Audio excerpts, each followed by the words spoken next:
Phil Yancey is a Christian writer, and he tells a story about the Ukraine in 2004 when they were having elections, and the incumbent Communist Party representative was a really nasty guy. And, you know, the state controlled everything, the media, everything. And the election was going, and it was crooked and dirty. And his opponent was gaining more and more momentum. On election night, when they announced the winner on TV, the national state media, they announced that the incumbent had won. But down in the corner screen of the TV was a sign language interpreter. And this woman had enough courage. She was bold enough that she sign languaged out that they were telling her to say that the incumbent had won. But don't believe it. It was a lie.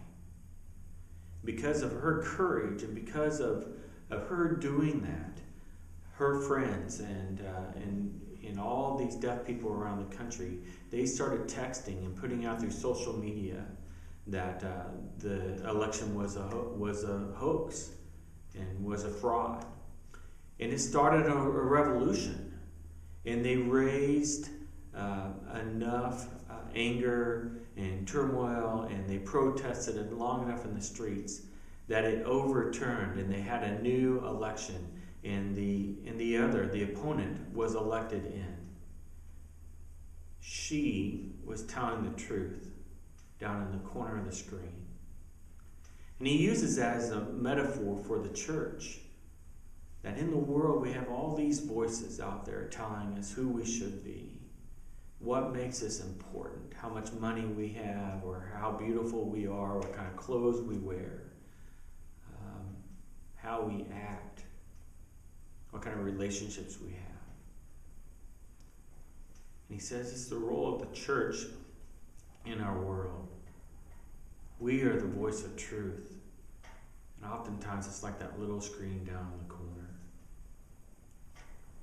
Well, I think of camp as this wonderful immersion opportunity for the church, for kids that come for a week at a time and be away from the larger picture, all those lies that they might be hearing from the world about who they're supposed to be and how they're supposed to look and act and dress and what kind of money they're supposed to have.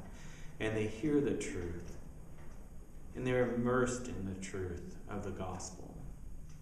That they are loved, and they are cherished, and they are valued and have meaning through Jesus Christ as a child of God. And that's what camp means to me.